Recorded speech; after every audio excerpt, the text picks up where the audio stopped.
Pomaže Bog.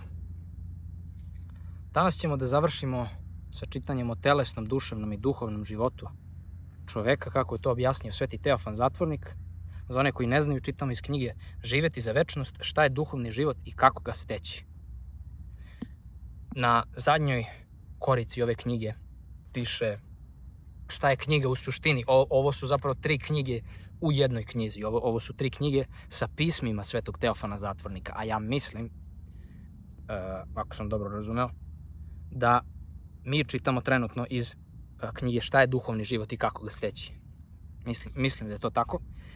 I opet kažem za one koji nisu upućeni, čitamo pisma koje je Sveti Teofan Zatvornik slao tokom prepiske jednoj mladoj devojci koja je prešla iz nekog prostog seljačkog pravoslavnog života u Rusiji, gde je prešla u život u svetu, u gradu, i sada ona je svoj duhovni život poverila Svetom Teofanu i oni vode prepisku i ona njemu se otvara i piše mu o svim tim preprekama i iskustvima i stihijama koje su vrlo poznate svima nama koji smo odrasli u gradu.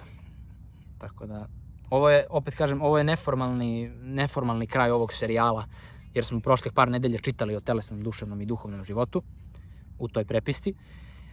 Već ovo pismo je 12. pismo i zove se Zaključci na osnovu rečenog o 3 stranama ljudskog života, tako da ovo je samo tako neformalno završavamo ovaj serijal o ovoj temi. Tako, i posle ćemo da pročitamo ovo na kraju. Šta je ova knjiga? Ovo sa zadnje korice ćemo da pročitamo posle. Šta se kaže o ovoj knjizi, šta je ova knjiga? I ne zamerite, molim vas, na helikopterima i ambulantama i pandurskim sirenama, pošto smo danas malo ušli u svet. Ali i u svetu treba da se čitaju korisne knjige, tako da evo ovako. Samo nek prođe još malo pa ćemo da probamo. Kaže ovako: zaključci na osnovu rečenog o 3 stranama ljudskog života. Mogućnost prelaska iz jednog stanja u drugo i preovladavanje ove ili one strane života. Prevlast duševnosti ili telesnosti kao grehovno stanje. Preovladavanje duhovnog života kao norma istinskog života čoveka. Hajde sada da zajedno svedemo račune ili izvedemo zaključke iz svega što je rečeno. Vidite koliko strana imamo, ili bolje koliko stepeni života. Postoji duhovna strana ili stepen života, postoji duhovno-duševna, postoji samo-duševna, postoji duševno-telesna, i ovo je u zagradi. Čini mi se da je nisam istakao kako treba. Tu spada posmatranje sa maštom i pamćenjem, želje koje proizilazi iz potreba tela i osjećaj telesnih stanja i utisaka. I postoji telesna strana. 5 nivoa, a ličnost čovekova je jedna. I ta jedna ličnost živi čas jednim, čas drugim, čas trećim životom i sudeći po tome kakvim životom živi, dobija poseban karakter koji se odražava kroz njegove poglede, kroz njegova pravila, njegova osjećanja, to jest on biva ili duhovan sa duhovnim pogledima, pravilima i osjećanjima, ili duševan sa duševnim shvatanjima, pravilima i osjećanjima, ili telesan sa plotskim mislima, delima i osjećanjima. Srednja stanja, duševno-duhovno i duševno-telesno, ne uzimam u obzir da ne bih previše ulazio u pojedinosti.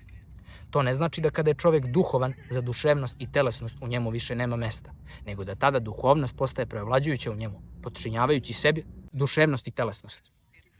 Isto tako to ne znači da kada čovjek biva duševan, njegova duhovnost i telesnost više ne postoje, nego to da kada duševnost zagospodari, ona upravlja celinom, sve mu daje svoj ton i na samu duhovnost navlači pokrov duševnosti. Takođe, to ne znači da kada čovjek postane telesan, njegova duhovnost i duševnost iščezavaju, nego da tada kod njega sve postaje telesno, uključujući i duhovnost i duševnost koje su potčinjene telu i koje telo gazi i drži u ropstvu. Tako, na kome god stepenu da se čovjek nalazi, druge strane života ostaju prisutne u njemu i ni na jednom stepenu on nije toliko porobljen da ne bi mogao da se oslobodi, nego uvijek ima mogućnost da prelazi iz jednog stepena u drugi, oslabivši jednu stranu svoga života i pojačavši drugu. Tako i duhovni čovjek može da padne u duševnost i telesnost, i telesni da uziđe do duhovnosti, kada ovaj prvi zavoli duševno i telesno, a drugi kada se udostoji duhovno. Čovjek je uvek slobodan. Sloboda mu je data zajedno sa samosvešću i zajedno sa njom čini suštinu duha i normu ljudskosti. Ugasite samosvest i slobodu, pa ste ugasili duh i čovjek više nije čovjek. Ali tvrdeći da čovjek ima slobodu da se kreće na gore i na dole po stepenima svoga života, ja ne tvrdim da je njemu jednako lako i ugodno da se kreće od ozgo na dole ili od ozdo na gore. Ili da ti pokreti u njemu mogu da se događaju jednako brzo i često kao prelasci iz jedne sobe u drugu koji se događaju više puta dnevno. Time sam hteo da kažem samo to, da je čovjek koji je svestan sebe i slobodan, sam uzročnik svoga unutrašnjeg stanja i da ako je dospeo u takvo stanje koje se ne može odobriti, pa ostaje u njemu, sam je za to kriv i odgovoran pred Bogom i ljudima. Svi pomenuti stepeni ili projave našeg života prirodno su nama i shodno tome ne mogu biti za osudu sami po sebi. Nije prirodno, pa prema tome ne može biti ni za odobravanje ono stanje u kome misli lutaju, a želje se kolebaju, uzbuđene strastima koje nam nisu prirodne, nego su došle sa strane, dok su osjećanja srca pod dejstvom istih tih strasti uzburkana i pometena. Kada sam govorio o duševnom životu, ja sam posebno istakao to što nije prirodno u nama, kako bih na tome zadržao vašu pažnju. Sada opet podsjećam na to da bih vas podstakao da se udubite u tu stvar i da shvatite njen značaj. Lutanje pomisli, nepostojnost strasnih želja i nemir srca stalno nas uznemiravaju, ne dozvoljavajući nam da makar i jedno delo učinimo kako treba, nego nas gotovo uvek skrenu sa puta. To je gotovo sveopšta slabost, ali ne prirodna, nego stečena našim pristajanjem. Đavo zna koliko mu ona pomaže i kada pokušava nekoga da dovede u iskušenje, prvo se potrudi da ga gurne u tu jamu. Zapravo najpre uvodi pomisli, zatim raspaljuje strasne želje i tako uznemiruje srce. Ko je doveden dotle, njegovo iskušenje je sazrelo. Ako se ne osvesti, posrće i dok pada, uvlači se u vrtlog burnih kretanja pomisli, želja i osjećanja, ponekad ne zadugo, ponekad na duže, neretko i zauvek.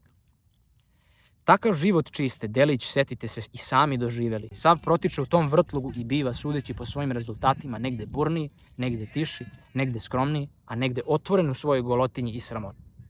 Ali i osim toga, retko ko biva slobodan od tih unutarnjih bura. Ništa i provali. Ne znam da li je iko slobodan od lutanja misli i predstava. Dakle, izvolite da primetite tu našu bolest. Vi ste delimično već primetili jer ste se požalili na neuzdržanost misli. I pošto je primetite, potrudite se oko njenog izlečenja. Svakako ne gubite iz vida da je u vama stalno prisutno nešto loše, nešto što je uvek spremno da vas gurne od dobra ka zlu. Što se tiče duševnosti i telesnosti, one su, kao što je to gore već primećeno, same po sebi bezgrešne, jer su nam prirodne. Ali čovjek koji je sebe formirao prema duševnosti ili još gore prema telesnosti nije bezgrešan. Kriv je zato što je dopustio da u njemu zagospodari ono što nije predodređeno da gospodari, nego treba da bude u potčinjenom položaju. Ispada da je za čoveka neprirodno da bude duševan, mada je samo duševnost prirodna. Tako je i telesnost prirodna, ali da čovek bude telesan, neprirodno je. Greška je u tome što u čoveku potpuno preovladava ono što bi trebalo da bude potčinjeno. Ali kada kod nekoga vlada duhovnost, onda, čak i kada je to njegov isključiv karakter i raspoloženje, on ne greši. Kao prvo, zato što je duhovnost norma ljudskog života i što shodno tome živeći duhovno, on jeste pravi čovek, dok duševni i telesni čovek nisu pravi ljudi. Kao drugo, zato što koliko god da je neko duhovan, on ne može, a da ne daje duševnosti i telesnosti ono što im je potrebno. Samo treba da ih drži u potčinjenosti duhu. Ako njegova duševnost nije preširoka i ako njegova telesnost čvrsto obuzdana, on je ipak pravi, potpuni čovek. No duševni u zagradi sveznalica, a tim pre telesni čovek, nije pravi čovek, ma kako spolja lepo izgledao. On je bezglav. Zato prost čovek koji se boji Boga stoji iznad mnogo obrazovanog i elegantnog čoveka, koji među svojim ciljevima i stremljenjima nema i ugađanje Bogu. Po tome sudite i o literarnim i drugim umetničkim delima. Ona dela kod kojih je sve telesno, dalje od sebe, ali ni ona kod kojih vlada duševno ne odgovaraju svoj nameni, mada su iznad telesni. Takav je sud samo o onim delima kojima su tuđi duhovni elementi. Onima koja se direktno neprijateljski odnose prema svemu duhovnom, to jest prema Bogu i božanskim stvarima. Ta su dela plod đavoljeg nagovora i ne treba ih trpeti. Iz ovoga vidite da po svome prirodnom naznačenju čovek treba da živi u duhu, da se potčinjava duhu i da duhom prožima sve duše, a tim pre telesno, a za njim i sve oko sebe, to je svoj porodični i društveni život. To je pravilo. Ja vas ne ubeđujem da živite u duhu i da mu se potčinjavate, jer smatram da ako ste dobro razumjeli sve što je rečeno, onda je odluka da tako živite već prisutna u vama. Vi ste već izrazili svoju odlučnu želju da živite ljudskim životom onakvim kakav on treba da bude. Sada vidite kako taj život treba da izgleda i svakako želite da živite tako. Uostalom, vi ste u svojoj porodici i u krugu srodnika i do sada živjeli onako kako je pokazano, to jest po duhu. Mada ste i nauke izučavali, upućeni ste i u domaće poslove, a u muzici i pevanju ste majstor.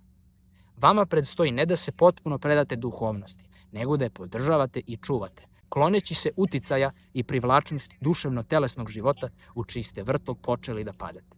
To smo se dogovorili da rastumačimo. Vi svakako čekate što skori odgovor na pitanje kako to da se izvede. Eto, prostite na okolnim zvucima. Mislim da se ljudi tamo venčavaju.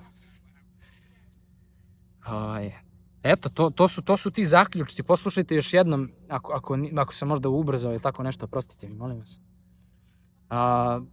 I to bi bilo to o ovoj temi. Nadam se da vam je bilo korisno i da će da vam bude na spasenje svima nama. Pogotovo što mislim da je korisno zato što se retko danas ovako nešto čuje, zato što Sveti Teofan koristi tako prost jezik, ne u glupom smislu, nego jednostavnim jezikom se koristi i ne služi se teškom nekom psihološkom terminologijom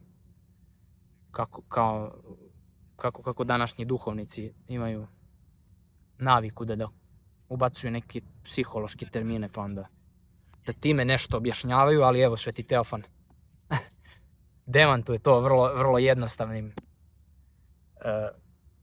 razgovorom, shodno duhovnom stanju slušaoca, pošto je u toj prepisci naravno neće onda da zalazi u neku preozbiljnu terminologiju, ali evo sad ćemo da pročitamo na zadnjoj korici šta piše. Iskustvo Svetog Teofana, čoveka koji je 2 desetleća u usamljenoj kelijnoj molitvi i svakodnevnom služenju svete liturgije, odvojen od spoljašnjeg sveta podvigom zatvorništva, jedno je od najvažnijih podvižničkih iskustava pravoslavlja posljednjih vremena. Ostajući u tihovanju, Sveti Teofan, zatvornik Višenski, bio je u neprestanom opštenju sa ljudima, željnim duhovnog rukovođenja i samopoznanja. Kod njega su po savjet i proveru svoga opita odlazili takvi duhovi vere kakav je bio Sveti Jovan Kronštatski. U ovom novom izdanju knjige nalaze se 3 knjige, sve nastale na osnovu prepiske Svetog Teofana sa osobama koje su tražile savjet i uputstvo za duhovni život. U prvoj knjizi Sveti Teofan daje savjete devojci koja se budi za večnost i ište Boga. Na najjasniji mogući način Višenski podvižnik je uzvodi od očiglednih i osnovnih pojmova duhovnog života ka poznanju najdubljih tajni svetotačke asketike. Druga knjiga razmatra popularnu mistiku ruskih intelektualnih krugova 19. veka, trudeći se da u njoj razdvoji žito od kukolja i nadiđe njenu površnost istinom i lepotom svetog predanja. Treća knjiga je izbor najupečatljivijih odlomaka iz mnogobrojne prepiske Svetog Teofana. Na kraju knjige prvi put se objavljuje na srpskom opširan životopis Svetog Teofana. Ova knjiga usmerena je prema svima koji žele da saznaju način spasavanja u Hristu i može se primjenjivati kao priručnik za svakodnevnu upotrebu. I može ovo, pošto baš nije teška literatura, ovo može da se ubaci kao dnevno da se pročita jedno pismo, na primjer. Tako da ako ne uzmete knjigu, uz Božju pomoć mi ćemo da nastavimo da čitamo iz ove knjige, samo da malo osmislim u kom smeru, po kom redosledu da čitamo, šta da čitamo. Ali šta god da pročitamo iz knjige biće sjajno. Znači, sećanje na Boga treba da dovodi do osjećanja toplote ili plamene ljubavi prema Bogu. Treba izgoniti najmanje pokrete strasti, dozvoljivi gnjev. To su samo samo neki od naslova tih pisama. Prvorodni greh kao izvor unutrašnjeg nemira i nereda. Mogućnost lečenja grehom povređenog čovekovog, mogućnost lečenja grehom povređenog čovekovog stanja. To su neki od naslova drugih, tako da šta god da pročitamo sigurno će da bude dobro.